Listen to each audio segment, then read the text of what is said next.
Bonjour à tous et bienvenue sur la chaîne YouTube du collectif Les Mots du Silence. Dans cette vidéo, je vais essayer de répondre à une question que vous êtes beaucoup à me poser, c'est doit-on pardonner à son agresseur? Ma réponse, je vais vous la donner au tout début de la vidéo. Moi, personnellement, j'ai choisi de ne pas pardonner à mon agresseur. Vous allez comprendre pourquoi, je ne vis pas dans la haine, je n'ai pas de ressentiment haineux tous les jours par rapport à mon agresseur. Par contre, un jour, j'ai compris que j'avais le droit d'être en colère contre lui. Pour resituer le contexte, je suis née dans une famille très giga méga religieuse. On m'a éduquée selon plusieurs principes, dont le principal, c'est qu'il ne faut pas vivre par rapport à la vie sur Terre.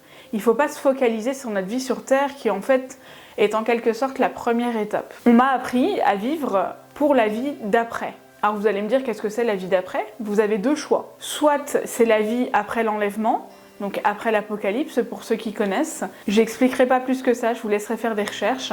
Et sinon c'est la vie après la mort.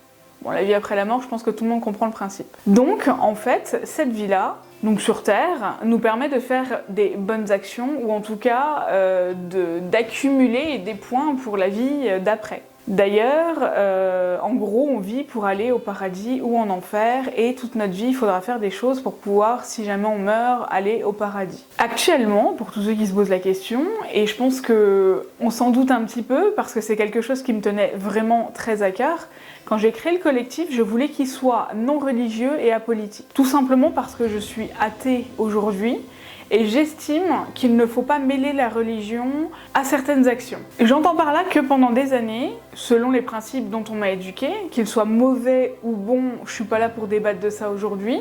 Si je suis athée aujourd'hui, c'est mon choix aussi. Mais en fait, pendant des années, on m'a conseillé fortement de pardonner à mon agresseur en me disant que je vivrais beaucoup mieux après. Finalement, pendant 9 années, j'ai essayé de pardonner mon agresseur et je me trouvais mauvaise chrétienne que de ne pas y arriver. Alors je peux vous dire que les prières ou autres, ça n'a absolument pas fonctionné du tout.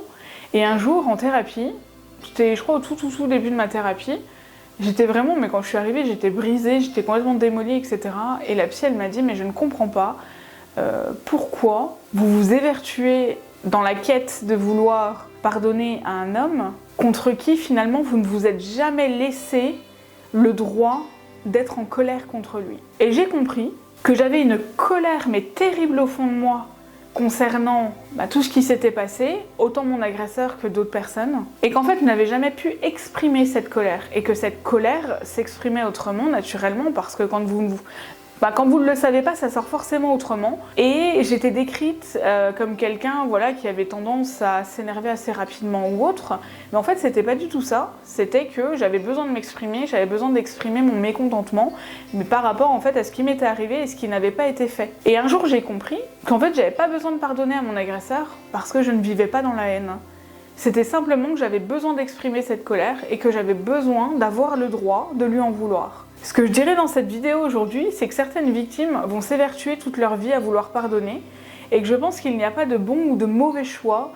Pardonner n'est pas la solution, ne pas pardonner n'est pas non plus la solution.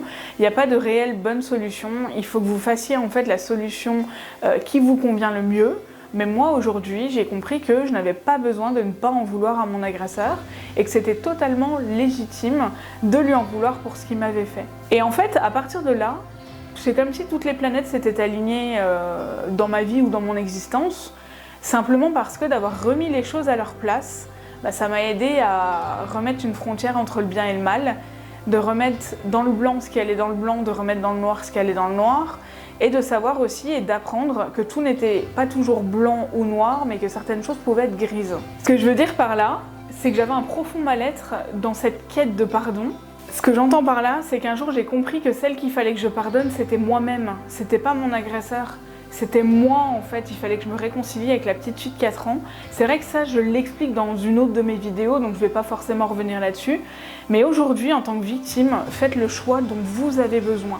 Et si vous êtes un proche de victime et que vous regardez cette vidéo, n'imposez pas votre choix ou votre vision des choses à une victime. Elle n'a pas forcément besoin de faire ce que vous lui dites pour guérir, elle a besoin de faire ce dont elle a besoin au fond d'elle. J'espère que cette vidéo vous aura un petit peu aidé.